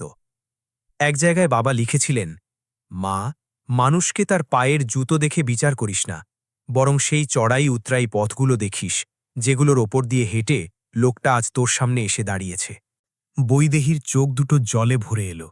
তার মনে হল বাবা আজও যেন এই ঘরের কোথাও অদৃশ্য হয়ে বসে আছেন আর তাকে মনে করিয়ে দিচ্ছেন যে সহজ পথটা সবসময় সঠিক পথ হয় না। সে চিঠিটা বুকে চেপে ধরে জানালার বাইরে তাকাল। পেছনের বারান্দার ওপাশে মল্লিটার ঘরের সামনে বসেছিল। পাশে তার সেই ছোট কাপড়ের থলিটা খোলা। সে খুব মন দিয়ে নিজের কাপড়গুলো ভাঁজ করে রাখছিল। বৈদেহী নিচে নেমে এলো। মল্লির ঘরের কিছুটা দূরে গিয়ে সে থমকে দাঁড়াল। মল্লি, সে ডাক দিল। মল্লির সাথে সাথে উঠে দাঁড়াল। তার চোখে মুখে কোনো নালিশ নেই, কোনো রাগ নেই, আছে কেবল এক অদ্ভুত স্বচ্ছতা। সে খুব ধীর গলায় বলল, ম্যাডাম, আমি ভাবছিলাম হয়তো এখন আমার এখানে থাকাটা আর ঠিক হবে না। বৈদেহী জিজ্ঞেস করল, কেন? কারণ লোকে কথা বলছে, আর কথা তো লোকে চিরকালই বলবে। মল্লি বিষণ্ণ হেসে বলল, কিন্তু আমার জন্যে যদি আপনার মাথা নিচু হয়, তবে সেই গ্লানিটা আমার কাছে এই কাজের চেয়েও অনেক বেশি বড় হয়ে দাঁড়াবে। সেই মুহূর্তে বৈদেহী বুঝতে পারল তার নেওয়া সিদ্ধান্তটা কেবল তার একার জন্যে নয়, তাকে মল্লির আত্মসম্মান আর নিজের দায়িত্ব দুটোই রক্ষা করতে হবে। সে তাকে আটকাতে চাইছিল, কিন্তু এই মুহূর্তে আটকে রাখা মানে তাকে সেই গুজবের আগুনেই আবার ঠেলে দেওয়া। রাত বাড়তে লাগল। টেবিলের উপর বাবার সেই পুরনো চিঠিটা খোলা পড়েছিল, আর আঙিনায় একজন নিঃস্ব মানুষ নিঃশব্দে বিদায়ের প্রস্তুতি নিচ্ছিল। দুজনের মাঝে কোনো দেওয়াল ছিল না ঠিকই, কিন্তু জীবন আজ এমন এক অদৃশ্য রেখা টেনে দিয়েছিল যা পার হওয়া পাহাড় টপকানোর চেয়েও কঠিন। আঙিনায় রাত নামছে। বৃষ্টি নেই, তবে মাটির সোদা ভাবটা এখনও কাটেনি। নিমের পাতা থেকে টুপ টুপ করে দু এক ফোঁটা জল পাথরের মেঝেতে পড়ে এক অদ্ভুত শব্দ তুলছে। বৈদেহী বারান্দায় দাঁড়িয়ে রইল। মল্লির ঘরের জানালা দিয়ে আসা হলদেটে আলোটা বাইরের অন্ধকারে ঠিকরে পড়ছে। ভেতরের ছায়াটা বলছে মল্লির যাওয়ার সিদ্ধান্তটা কোনো হঠকারিতা নয়, বরং অনেক ভেবেচিন্তে নেওয়া এক চরম ত্যাগ। এই কথাটাই বৈদেহীকে সবচেয়ে বেশি ভীত ছিল। মল্লি যদি রাগ করত, তবে হয়তো তাকে বোঝানো বা থামানো সহজ হতো, কিন্তু যে মানুষটি কোনো অভিযোগ ছাড়াই নিঃশব্দে সরে যেতে প্রস্তুত, তাকে আটকানোর মতো জুৎসই শব্দ খুঁজে পাওয়া কঠিন। বৈদেহী সাবিত্রী অক্কাকে ডেকে নিচু স্বরে বলল, অক্কা, আজ রাতের খাবার বাইরের ওই ছোট বারান্দায় সাজিয়ে দাও, দুটো থালা দিও। সাবিত্রী অক্কা বৈদেহীর বিচে তাকালেন। তার চোখে যেমন গভীর মমতা ছিল, তেমনি ছিল রাজ্যের দুশ্চিন্তা। বেবি, লোকে তো এমনিতেই আজেবাজে কথা বলছে, তিনি খুব সাবধানে বললেন। বৈদেহী একটা ম্লান হাসি হাসল। লোকেরা যখন না দেখেই এত কথা বলে ফেলেছে, তখন সম্মানের একটা থালা সাজানো দেখলে নতুন আর কী বা বলবে অক্কা? সাবিত্রী অক্কা আর কথা বাড়ালেন না। কিছুক্ষণ পর সেই ছোট বারান্দায় পিতলের দুটি থালা সাজানো হল। গরম ভাত, সাম্বার, একটু রসম, নারকেলের চাটনি আর অক্কা হাতের তৈরি সাধারণ পায়েস। কোনো রাজকীয় জাঁকজমক ছিল না, ছিল কেবল ঘরের তৈরি খাবারের স্নিগ্ধ ঘ্রাণ আর হলুদ আলোর মায়াবী আভা। বৈদেহী মল্লিকে ডাকল। সে দরজায় এসে ইতস্তত করে দাঁড়িয়ে পড়ল। ম্যাডাম, আমি পরে খেয়ে নেব খনি। আজ সাথে বসো মল্লি, বৈদেহী শান্ত স্বরে বলল। এটা কোনো আদেশ নয়, কেবল আমার একটা অনুরোধ। মল্লি কিছুক্ষণ বৈদেহীর চোখের দিকে তাকিয়ে রইল, তারপর খুব ধীরে এসে চেয়ারের একদম কিনারে বসল। সে এখনও অত্যন্ত সতর্ক, যেন খাবার টেবিলের এই সাধারণ শিষ্টাচারটুকু পালন করতে গিয়েও কোনো অদৃশ্য মর্যাদা ক্ষুণ্ণ না হয়। কিছুক্ষণ দুজনে চুপচাপ খেল। চামচের হালকা আওয়াজ, দূরের রাস্তা দিয়ে কোনো স্কুটারের চলে যাওয়ার শব্দ, আর রান্নাঘরে সাবিত্রী অক্কা বাসন গুছিয়ে রাখার টুংটাং, কেবল এই শব্দগুলোই নিস্তব্ধতা ভাঙছিল। বৈদেহী অবশেষে কথা শুরু করল। আজ বোর্ডের মিটিংয়ে যা যা আলোচনা হয়েছে তাতে আমি খুব লজ্জিত। তবে আমি একটা জিনিস বুঝেছি যে এখন আমাদের প্রতিটি পদক্ষেপ খুব ভেবেচিন্তে ফেলতে হবে। মল্লী মাথা নিচু করে নিল। বৈদেহী বলে চলল, কাল থেকে কোম্পানির গাড়ি আমাকে অফিসে নিয়ে যাবে। শোনো মল্লী, এই সিদ্ধান্তটা কিন্তু তোমার বিরুদ্ধে নয়। আমি শুধু চাই না অফিসের ওই নোংরা রাজনীতি তোমার রোজগার, তোমার নাম কিংবা তোমার সম্মানে কোনো আঁচ ফেলুক। মল্লী থালা থেকে চোখ তুলল না। তার আঙ্গুলগুলো মুহূর্তের জন্য স্থির হয়ে গেল। তারপর সে ধীর গলায় বলল, যে সিদ্ধান্ত আপনার কর্তব্যের জায়গা থেকে নেওয়া হয়েছে সেটা আমার বিরুদ্ধে হয় কি করে ম্যাডাম? বৈদেহীর চোখে জল এসে গিয়েছিল, কিন্তু সেই নিজেকে সামলে নিল। তুমি চাইলে এই বাড়িতেই থাকতে পারো। বাড়ির কাজ আগের মতোই থাকবে, তোমার ঘর আর বেতন কিছুই বদলাবে না। মল্লী এবার সরাসরি বৈদেহীর দিকে তাকাল। তার চোখে কৃতজ্ঞতা ছিল ঠিকই, কিন্তু তার চেয়েও বেশি ছিল এক দৃঢ় আত্মমর্যাদা। সে খুব বিনীতভাবে বলল, ম্যাডাম, আপনি আমাকে কাজ দিয়েছেন, মাথার উপর ছাদ দিয়েছেন, সম্মান দিয়েছেন, এসব আমি কোনোদিন ভুলব না। কিন্তু একটা কথা বলি। বৈদেহী মাথা নেড়ে তাকে বলতে ইশারা করল, কিছু মায়া মানুষকে বৃষ্টি থেকে বাঁচিয়ে নেয় ম্যাডাম।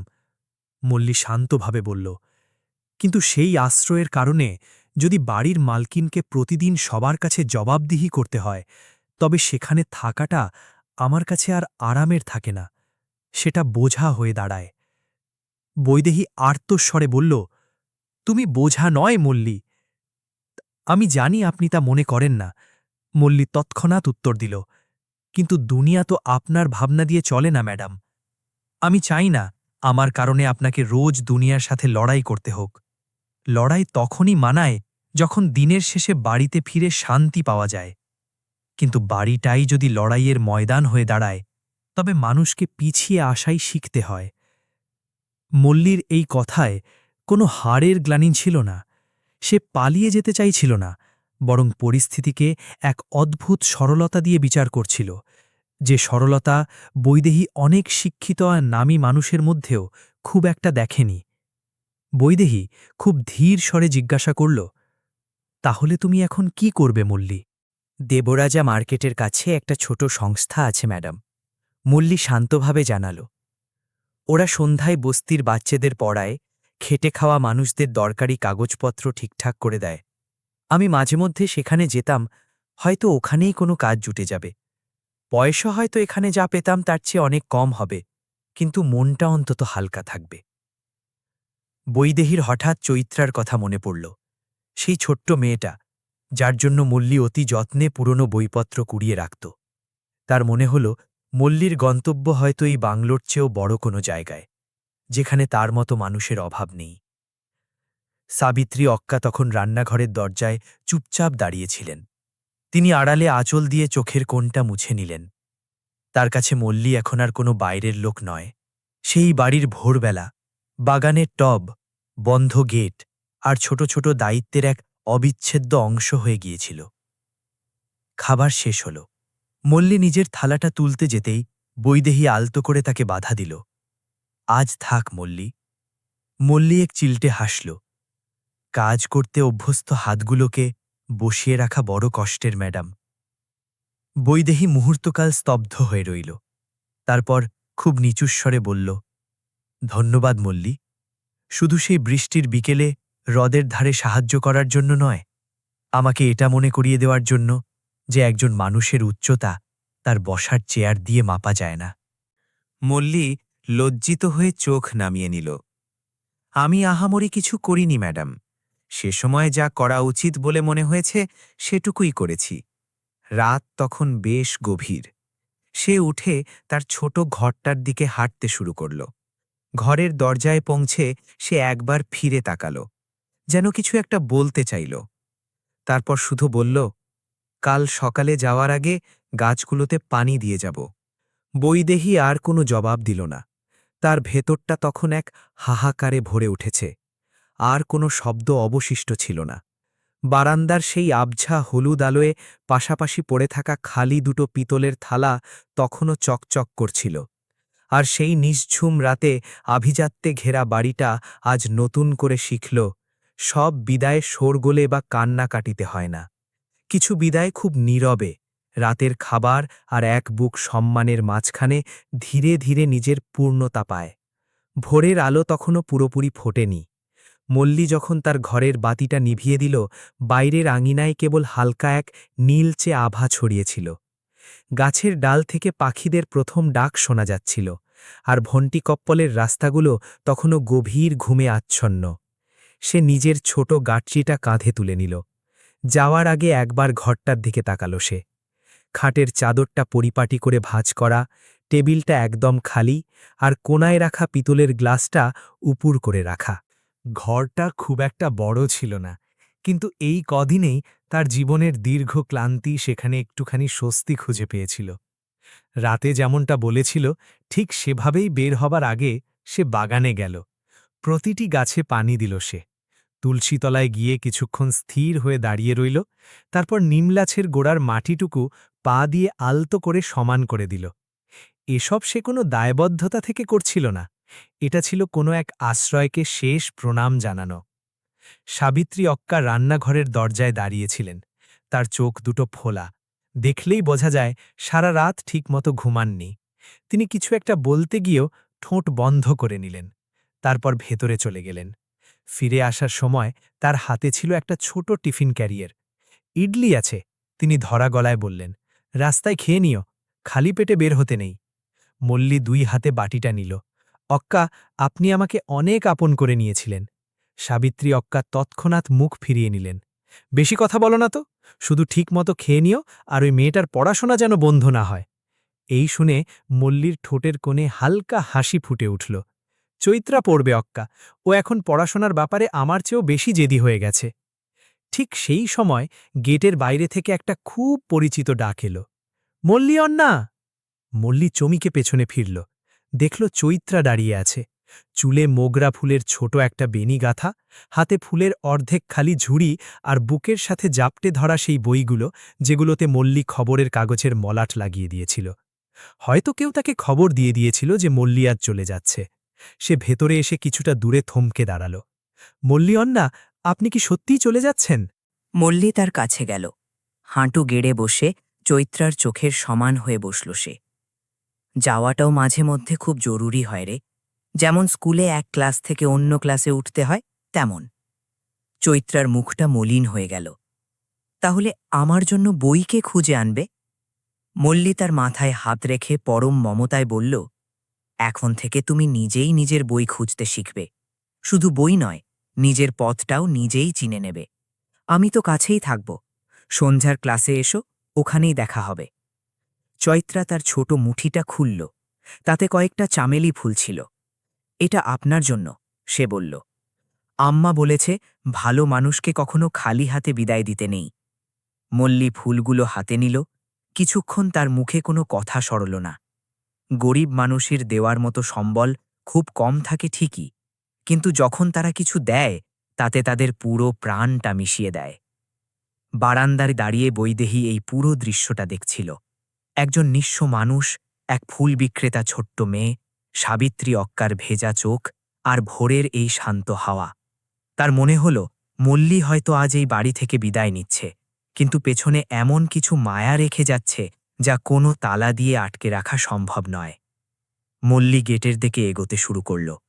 বৈদেহী তাকে আটকাল না। সে জানত এই মুহূর্তে তাকে আটকে রাখাটা ভালোবাসা হবে না, হবে স্বার্থপরতা। সে শুধু নিচু স্বরে বলল, মল্লী, যখনই কোনো দরকার পড়বে জানবে এই বাড়ির দরজা তোমার জন্য সবসময় খোলা। মল্লী ঘুরে তাকাল। ম্যাডাম, আপনি আমাকে কাজের আগে সম্মান দিয়েছেন, মানুষ এই ঋণ কোনো দিন ভোলে না। তারপর সে গেটটা খুলল। নরসিংহামূর্তি, যিনি এতদিন তাকে সন্দেহের চোখে দেখতেন, আজ খুব নিঃশব্দে একদিকে সরে দাঁড়িয়ে পথ করে দিলেন। যাওয়ার সময় তিনি খুব ধীরে বললেন, সাবধানে থেকো মল্লী। মল্লী মাথা নিচু করে বিদায় জানাল এবং রাস্তার দিকে হাঁটতে শুরু করল। তার কাঁধে সেই ছোট পুটুলি, হাতে সাবিত্রী অক্কার দেওয়া ইডলি, আর পকেটে চৈত্রার দেওয়া সেই পবিত্র চামেলি ফুল। দূর থেকে তাকে একা মনে হচ্ছিল ঠিকই, কিন্তু আজই হয়তো প্রথমবার মল্লির নিজের চলার পথটা একদম পরিষ্কার দেখা যাচ্ছিল। মল্লির চলে যাওয়ার পর বাড়িটা এক অদ্ভুত শূন্যতায় ভরে গেল। যদিও সব কাজই নিয়মমতো চলত, গাড়িটা ঝকঝকে হয়ে উঠোনে দাঁড়িয়ে থাকত, গাছগুলো সবুজ থাকত, এমনকি ঘরের শৃঙ্খলাও ঠিক ছিল, কিন্তু সেই যে এক শান্ত আর বিশ্বস্ত উপস্থিতি তা আর ফিরে এলো না। বৈদেহী অনেকদিন নিজেকে কাজের পাহাড়ের নিচে চাপা দিয়ে রাখল। তারপর এক সকালে সে কোম্পানির সামাজিক উন্নয়ন প্রকল্পের ফাইলগুলো আবার নতুন করে খুলল। আগে এই প্রকল্পগুলো ছিল কেবল লোক দেখানো, কিছু রঙিন ছবি, ঝকঝকে পোস্টার আর সংবাদপত্রের প্রেস রিলিজ। বৈদেহী সব ভুল বদলে দিল। সে সিদ্ধান্ত নিল যে কোম্পানি এখন থেকে দেবরাজা মার্কেট আর তার আশেপাশের বস্তিতে কাজ করা বয়স্ক মহিলা, ফুল বিক্রেতা শিশু আর অসংগঠিত মজুরদের জন্য সত্যিকারের এক সহায়তা কেন্দ্র গড়ে তুলবে। সেখানে সন্ধ্যায় পড়াশোনার আশ বসবে, ছোট ছোট কারিগরি কাজ শেখানো হবে এবং ঐতিহ্যবাহী খাদ্য সামগ্রী তৈরি করা নারীদের উপযুক্ত মজুরি আর মর্যাদা নিশ্চিত করা হবে। প্রকাশ রাও যথারীতি বিরোধিতা করল। ম্যাডাম, এসব করলে তো কোম্পানির লাভ কমে যাবে।